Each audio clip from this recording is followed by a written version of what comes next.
Yo, it's almost holiday time and I'm already, trying to exercise and drop a few so I can get down when it's holiday season. I mean, everybody knows Christmas time. Who can wait for a great meal of anchovies and shellfish and maybe some shrimp and bacala, salmon and cod and haddock in there too?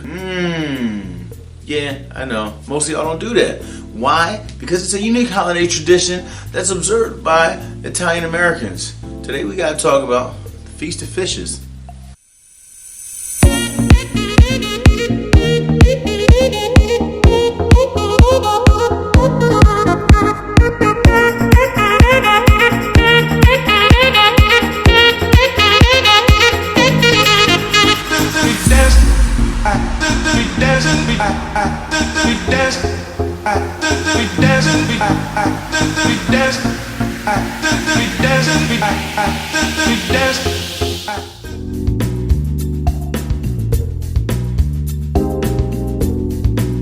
Where did it come from? Where did it come from? It came from southern Italy, not northern Italy. Geographic, political, cultural barriers kept them from observing holidays and feast days and celebrations in the same manner sometimes. But southern Italy, with all the coastline that it had, it was very common for them to have a diet of seafood.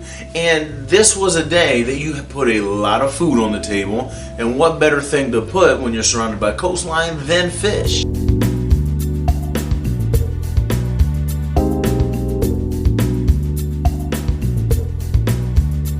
So, Italians were often Roman Catholic. Often? Yeah, pretty much all the time. And Roman Catholics often fasted in preparation for a holy day, in purification or what have you. We still have the practice of Lent in our culture today amongst Roman Catholics. But while they were fasting, while they were preparing, they would break their fast with a large feast of fish on Christmas Eve, where they would celebrate with their families and community. Now, 7 different fish dishes were prepared, and it could have been 7 different types of seafood, or it could be prepared 7 different ways. Now, here's the reason why. 7 is a significant number.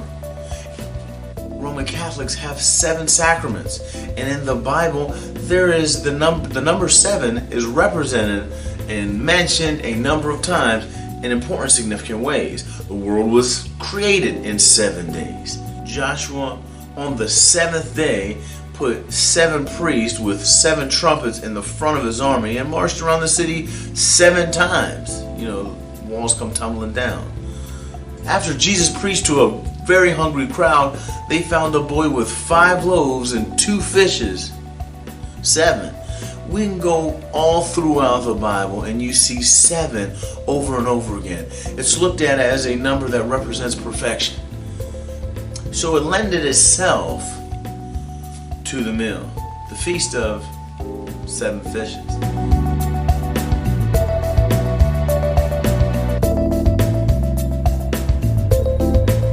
Was it ever called anything else?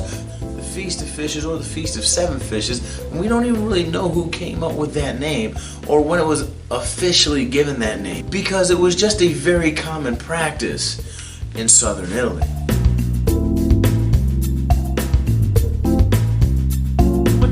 When did Feast of Fishes become an American thing? Well, in the early 1900s, immigration was a very big thing.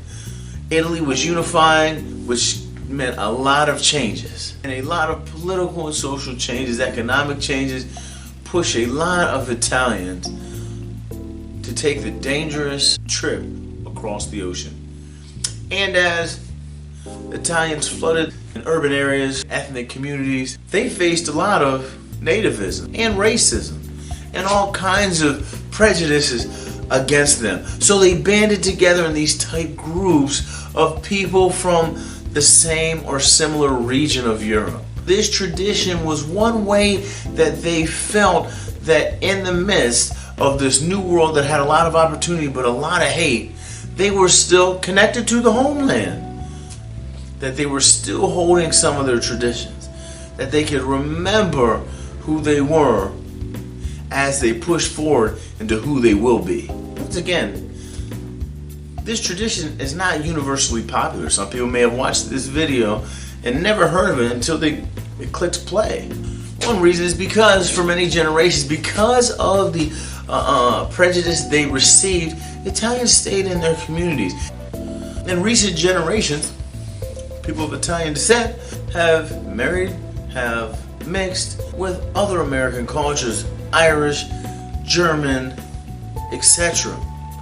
And as they begin to mix with the other subcultures of the United States, their traditions become disseminated out.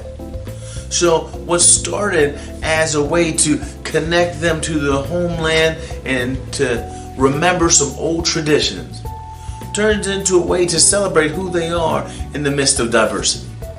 And for Americans, it's not that strange. People celebrate Christmas and Christmas Eve various ways. The things that end up on the table in one house aren't always what ends up on the table in another house. And rumor has it that some of the first Christmas dinners in the United States, the Jamestown first Christmas dinner, actually had oysters and other seafood because it was actually easier to get and plentiful. Thanks for tuning in. As always, share. Tell me what you think in the comments below, and we will continue to bring you excellent content.